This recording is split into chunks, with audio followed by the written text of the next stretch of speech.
Hi everybody, I am Molife Kumona, the Editor-in-Chief for GQ Magazine South Africa. Thank you so much for joining us as we are chatting to our March-April cover star, Loyiso Gola. Loy, how are you doing? I am on top of the planet. Is it?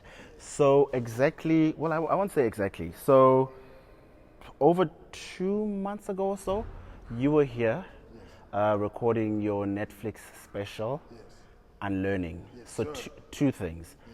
Why Zeitmocha? And also there's art meets comedy.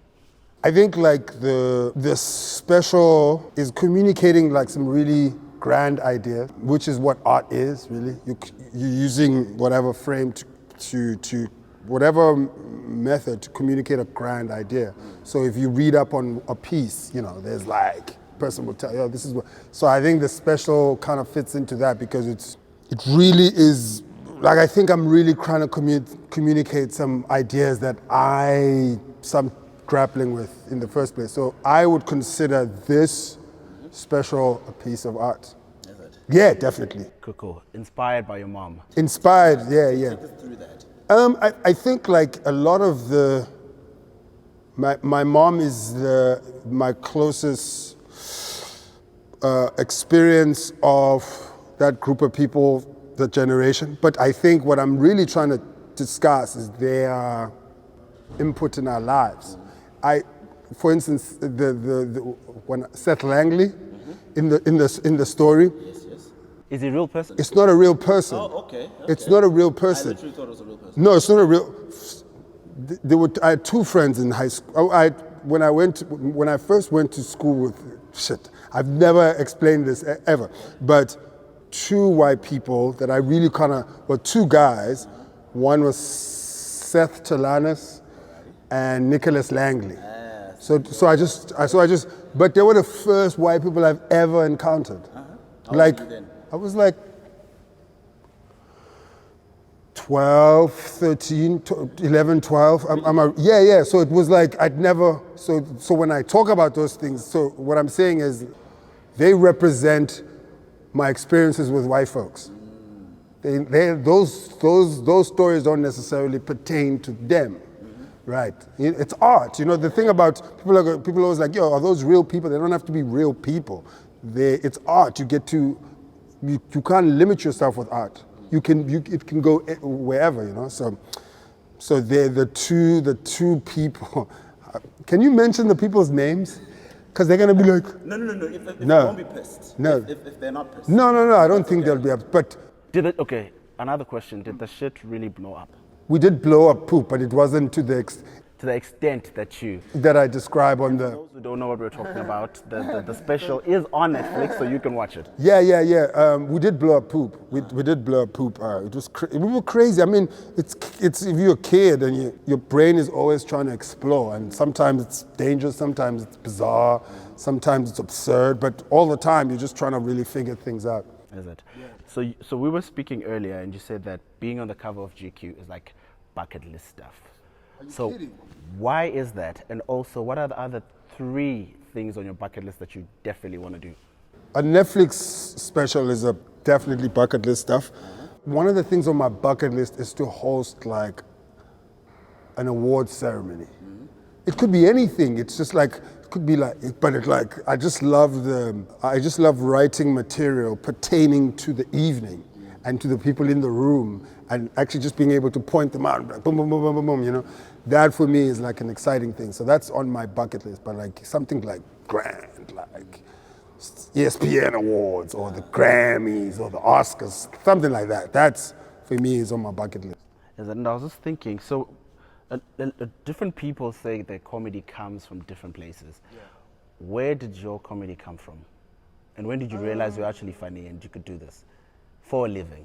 You know what's crazy? My dad was not wise, he's still very funny. He's just like such a funny guy. His default thing is just to be funny, you know? And when we were young, I'd always, I think the only way I got to speak to adults and them hear me out was just being funny. Yeah. Like I remember like once I told something crazy to my dad. I think it was my dad, both my parents, and then one of the friends came over, and then they would say, and then they would call me, yo, say that thing you just said. And then I'm like, what thing? That thing that you said about, like I'd watch like a politician and then I'd imitate the person. But I mean, that wasn't even stand-up. When I really thought I could do stand-up, I think like sometimes like for instance, I understood what comedy kind of means in a space. Like I remember we'd play sports as a school and we'd be on the school bus, but we just lost. Like, you just got hammered. And then all the spirits are down. And then I'd play basketball, I'd play football, I'd play cricket. But I remember we caught a beating in one cricket game.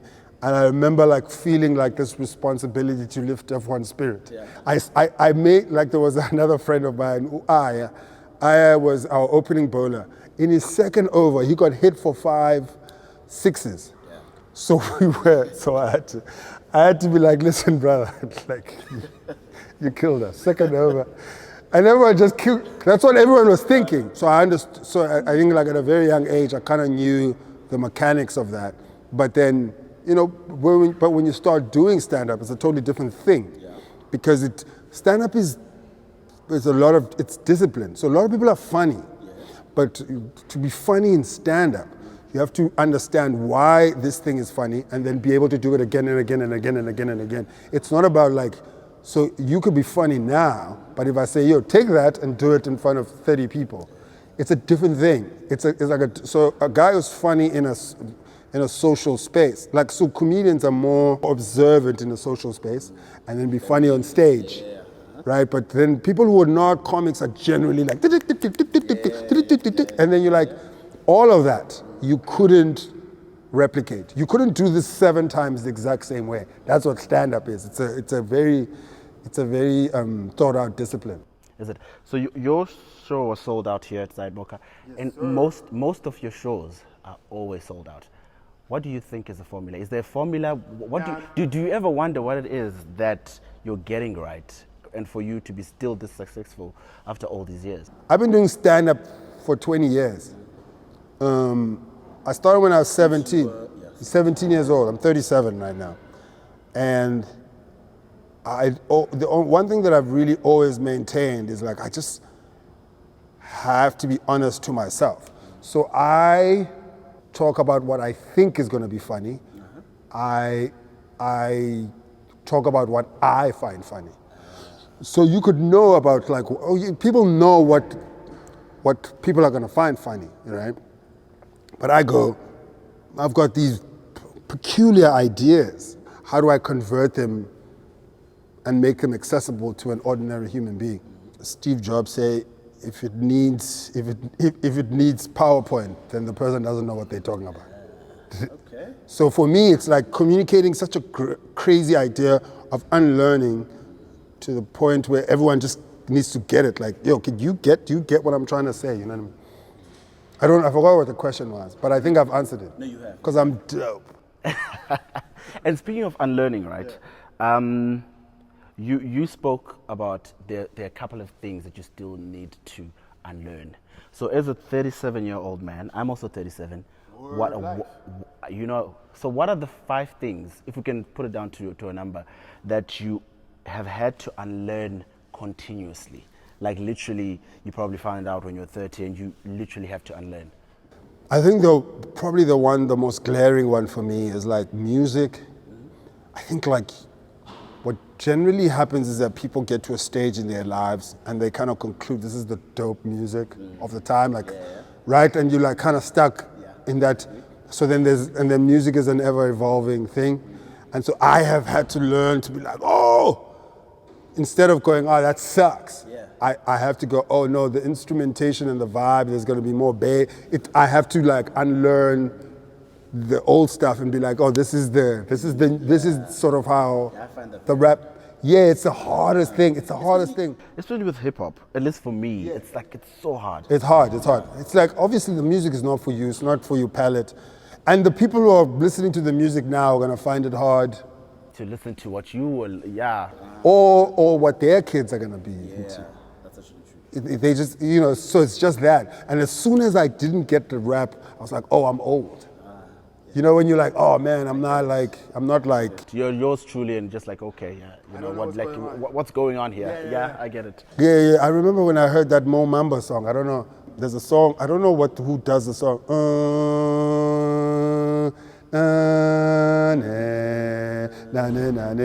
I'd never heard the song, so I walk into yours truly, and everybody's losing their mind. I'm like, yo, I'm grown, bro. I don't know this. I've never heard of it. I'm like, who is this? But I'm always interested. If I like something, I'm always gonna go, oh, what is this? Who is this? But it's palette-wise, it's always closer to what I like, meaning that I haven't unlearned that much. I tend to like things that are closer to what I really like. But I'm open to, I've really had to unlearn is that not every thought in my mind needs to be tweeted. That's true. That's very true. It's a crazy idea. I'm like, you know, this one, it's just for me. Yeah. You know what I mean? Dinner, if I'm having dinner, I'm like, but I don't really, you know, before I used to be, and I'm like, it's not that important that everyone hears this. I've also become more of a listener than a talker. I listen to people way more, and I think maybe that's got to do with growing up. Yeah. So third thing. So you spoke of the concept of getting married, and because when you were speaking about your friend who was getting married in the special, what have you had to unlearn or are learning about love? If something is important to the other person, even if that thing is not in your value system per se, it has to be somehow important to you. You have to acknowledge that. Like if you're dating someone who's into birthdays, I'm not into birthdays. And before, like in my 20s, if I was dating in my 20s and I'm not into, I'll just be like, but as I get old, I'm like, oh no, if you with this person, even if it's a 20% of like, oh, Happy birthday, I bought you a gift, yeah. a little bit more, but if they value birthdays, you gotta meet them halfway, at least. Whereas before, I just used to be like, here's a gift. Why are you stressing? Why are you there? You know what I mean? So if it's important to the person, it's gotta be somehow important to you too. And that's what that kind of thing means. And speaking of important, I think from the special, you get to understand that your mom is very special to you and important to you. Yeah. Just take us through your relationship with your mom. I mean, in the context of the special, there's a resilience. And I know there's a narrative of like, there's a narrative that exists that we shouldn't, you know, a woman doesn't have to go through strife for us to value them. But I'm saying these particular set group of people, which includes my mother, went through like an extraordinary set of circumstances. So for them to come out and have their dignity and their heads held high, is something to value. So for me, particularly in the context pertaining to my mother, I think it's amazing that a person can grow up in the 50s, experience what she's experienced, raise kids, and still hold her head high and have some. I think that kind of systematic oppression would have killed me. I think it would have just destroyed my soul, you know. So I think like sometimes I think like when I talk about my mom pertaining to the special, that's really what I'm acknowledging. I'm acknowledging that this is real resilience. So when I was preparing for this interview, right, what I did is I Googled you.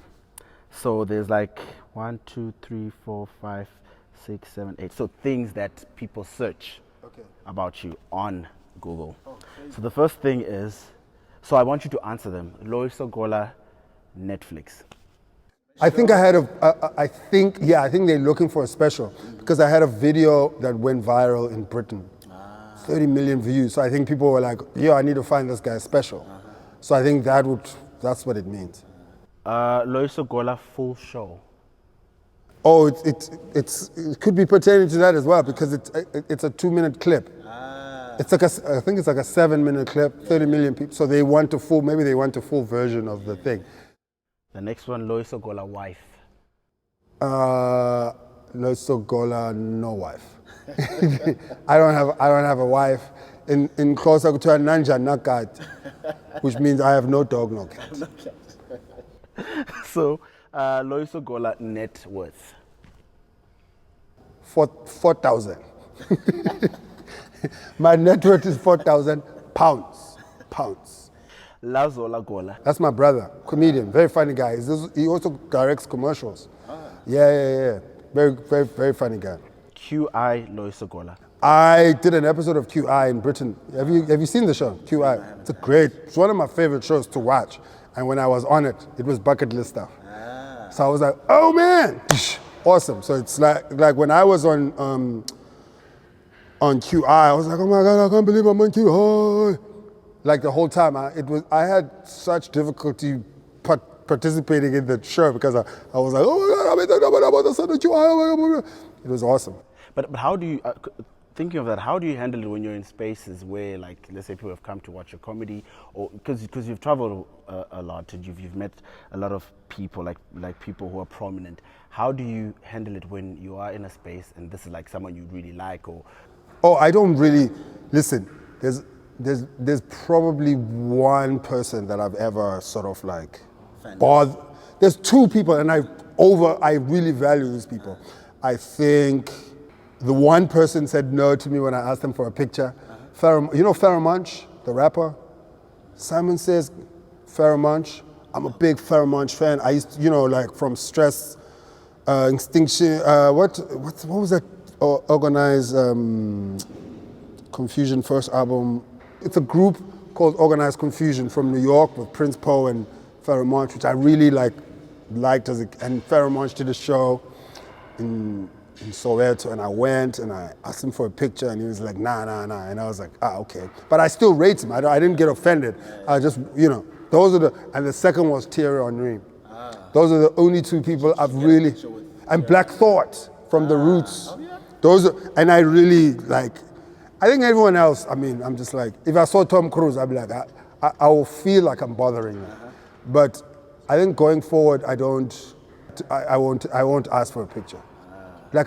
Because there's no real value to it. There's no value to the picture. It doesn't make sense. It's for the gram. I don't get it. I don't get the point of it. Is it? Yeah, I don't get the point of, I was doing it because it was done, but when I really sit back and I consider my actions, I go, this doesn't make sense. I'm actually bothering that person. They're trying to have a meal. And when people come up to pictures, is it ever uncomfortable for you? How do you, if I don't feel obliged to take pictures, so I can politely decline to take a picture. It's all about timing. So you can say, I'm good. How do you do it? I just go, I don't feel like taking a picture at the moment, so it depends. If I'm doing nothing, I'll take a picture. But if I'm in the middle of a meal, or I'm like trying to catch a flight, or I'm gonna say no. I think like my real obligation to fans is performing at my ultimate optimum. That's my real, and I'm never going to be rude about saying I don't feel like taking a picture, but I don't feel obliged to take pictures. Which is I'm probably going to get slaughtered for this, but I don't. But if I feel like it, I'll definitely do it, and I take more pictures than I don't. But if you catch me at the wrong time, or I'm at Clicks buying something, and you're like, yo, can I? Yo, every day, everywhere, bro. It's crazy. And it's weird now because it started happening in the UK as well. Oh, and then I'm like, I thought I was. Most of the shows are sold out there as well. No, it only, like, if I'm being honest, only the last year. The one in February. Only the last year. I've been in the UK 4 years. I've done like shows where I've had 12 people, where I'm like, I gotta, you know what I mean? So it took a long time for me to get to a place where I can sell like 1,000 seats in the UK. I literally started 12 people, just grow and grow, gradually grow. And that's what people were like, yo, UK, what's the plug? I said, there's no plug, you gotta go there and grind it out. So the next thing people Google for, second last thing actually, Loyiso Gola height. Yeah, I'm 6'5", man. So maybe someone was like, yo, this dude tall as fuck. And then the person is like, yo, I need to Google that. I need to make sure, So I'm I'm 6'5", tall for South Africa, very average in America. Next thing they Google, last thing actually, is Loyiso Gola Instagram. Yeah, my Instagram has less than 50,000 people. My Twitter has 1 million people. So I don't know. My Instagram is not that interesting, if I'm being honest. It's not like, it's not that interesting. No, my Instagram is not that interesting. And in terms of your height, right? Have you always been comfortable with being as tall as you are? Because I find that a lot when someone is either very tall, short, or whatever, growing up as guys, or just generally you don't. You know what's so crazy? Like, women will say things like, "Oh, I really, women, we just want tall, we like tall men." I'm like, what the fuck are you talking about? You know what's crazy is like, I spent most of my life as a kid being teased. It's probably the last 10 years, not 10 years, last 5-6 years, where women will go, "Oh, I want my dude to be tall. You're so tall." Then I go, "Yeah, I live my life, people just making me feel weird for being tall."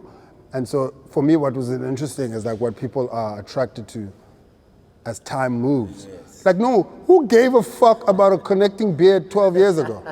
Now it's such a thing. Oh, his beard connects. Who gives a shit? It's like, what? When did that become a thing? You know what I mean? So for me, it's interesting, like how that's gone. Is it? So you said... You say, is it a lot? Like I'm lying. Is it? No. Is it, motherfucker? No, really? So that's what I use, a phrase I used a lot. What's a phrase you use the most? I cuss a lot. So I would say motherfucker a lot. Oh, I also I try to use my vocabulary. So I try not to use words like weird, and I try to describe. I actually try to describe the situation. Yeah. Because if someone says weird, it means the spectrum of what does that actually mean? Is that person reserved? Is it obtuse? What are you trying to say? So you say Donald Trump owes you pussy or made you yes. When you say it out, you say it out of context, it's crazy. You see, that's the way you said it so out of context. That's you're like, you just said. Without context, that sounds so crazy. It's in the beginning I talk. It's actually like it's a story I tell in the beginning. There's don't give it away because now you're like. If you're gonna give, I think you're gonna give it away. I don't. No, because you see now people would want to know what that is about. So they gotta go watch it. Yeah. I got you. So, see what you did. See what he did there? God damn it. So what did you say are the common misconceptions about you? About me? About you. I think people think that they would say I'm arrogant. What did you say? I say like. Arrogance will save your life. I think okay, if you think of people who were, like if you think of Nelson Mandela, for instance, or for you to think you can fight a system like apartheid, there's a certain level of arrogance. Yeah, it was just like, yo, what the fuck? These are things that you're going to experience. You're going to experience jealousy, you're going to experience arrogance, you're going to experience situations where you have to be humble.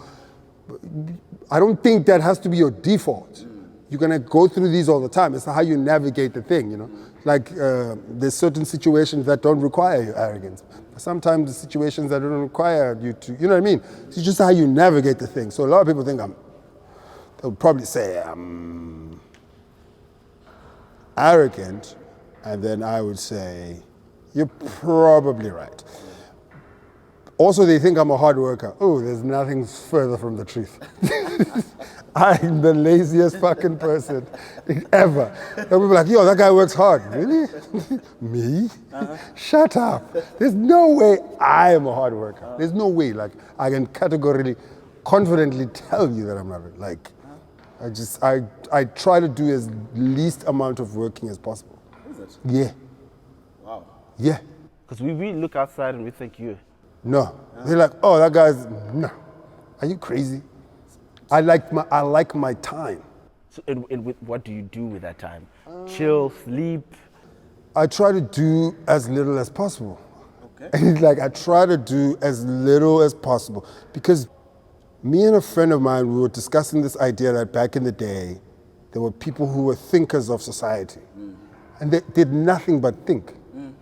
They discussed ideas. And then now you have to go to university, study philosophy. No, bro, just have your time and think about these things. Do you know what I mean? Like just stay at home and think about the idea. So I think like for you to write, stand up and do things requires you to do nothing but that. So I try to sit at home and do like as little as possible so that I can write jokes and ideas. I try to live as mundane of a life as possible. Try to go, because that's where the stand-up is. That's where life is. That's where you feel the pulse of life, you know? Going to the store, I use a gas stove, so I have to buy like, have you ever had to look for R1 in your house to buy a box of matches? Where you're like, I don't have coins. Where do I, you know what I mean? It's just all you want is to go to the shop, buy like matches, and then cook whatever you're cooking. So that's my life. It's got the most mundane existence. Nothing in I try to do as little fancy things as possible. I get fancy. But my life is very mundane. I get you. You understand does that make sense? No. Yeah. I don't like people, like most of my friends have like domestic helpers. I don't do that. Really? I do everything myself. Wow. I do laundry myself, I cook myself, I clean the house myself. I don't have someone who comes in and does that for me. Wow. Top 3 comedians of all time? Bill Burr is, for me, the funniest guy. Bill Burr is hilarious. Who do I find super funny? I find there's a very funny fellow by the name of Sam Morril. Oh, he's funny. I love the way he writes jokes and constructs ideas. And I like Sam J. Sam J? I've heard of Sam J. Yeah, I love Sam J. I think Sam J is funny. Those are the 3 guys that pop up in my mind right now, and those are the 3 guys I really like. If they've got something out, I'm always like in line, ready to watch them. So we had 6 looks for you today. Your top 3? The looks? Whoo! Yeah. Your top 3 and why? I like a tuxedo. I'm not going to put them in an order. I like a tuxedo. I like the old school tuxedo with the shoulder pops. And okay, the reason I like that particular tuxedo is because tuxedos generally are quite an uptight. It's a very uptight situation. We're drinking champagne. It's an award ceremony, and so the looser tuxedos make you feel you look good, but then it's loose. It's looser as well. And I wore it with sneakers. Yeah. So it feels comfortable, and you still fit in terms of what's going on. Yeah. So that was one. The print. Yeah. I like that because when I went to Lagos, most people were dressed like that. You know, It was the first. I mean, and it's a super comfortable vibe of just like boom, like it's the pants and the long joint. And then I think the suit, the brown suit. Yeah. I like a suit, especially one that fits me like thoroughly. So those are my 3. Those are the 3 that jump at me. Do you collect stuff? No. What do you collect? I don't collect anything. Sneaker heads. I have sneakers. I wouldn't consider. I know people who collect sneakers, and there's a lot of people who claim to collect sneakers. Who don't collect sneakers? You're like, you wear sneakers. Chill. There's I know people who collect. I don't collect anything. Let me try. Do I collect anything? Nah. If you ever come to my house is so like there's not even a cable sticking out. So everything is like considered. Like everything is where it's supposed to be. Are you OCD or I'm not OCD. I just don't like. organized? Particularly in my living space, I don't have clutter, right? So collecting anything creates a situation of clutter. Like, so if you, so like sometimes brands are like, can I send you? And then I'm like, bro, where is this thing gonna sit in my house? And they take it like, it doesn't want our things. No, this thing, where is this thing gonna sit in my house? It's a great gift, but I can't just accept things for the sake of accepting things, you know what I mean? It's like I have to consider where I don't have like a big space, so I have to, okay, now I've got these pairs of shoes, where the fuck am I gonna put them? Do you know what I mean? Yeah. So I don't really, I think that's probably one of the main reasons I don't collect anything. It's because I just don't have the space. Because a lot of people talk about legacy, or how would you like people to remember Loyiso? The thing about legacy is they're not entirely reliant on you. Yeah. There's a great deal of alignment that needs to happen. The way you view yourself and the way you are and the way people view you are not necessarily always on the same. So I could be like, oh, legacy, and people are like, this guy is an idiot. and for me, that's like one of my biggest fears is not to be aligned. The way I view myself and the way people view myself, if those things are not like, it's a bit of I wobble, like it's a wobbly feeling. But I think legacy-wise, on a very basic level, I'd like to create a family education fund. That's on a, and the idea is to every person who is related to me, if they want to go to university, they can go to university. That's on a basic level. What do you want to be, a doctor? No one who's related to me can ever go, I can't be the thing because of university. Remember, like, you still need, some other people can want to pursue careers that don't require university. But if you need a career that requires university, there'll be a fund waiting for you to take you to your journey. So hopefully I can get that. That's a legacy project that I'd like to work on. All right. Cool. Boy, thank you. It's a wrap? It's a wrap. That's it? It's a wrap. Oh my God. I'm pissed off. Oh, I'm mad. Oh, I'm done with you motherfuckers. Oh, you'll never hear from me.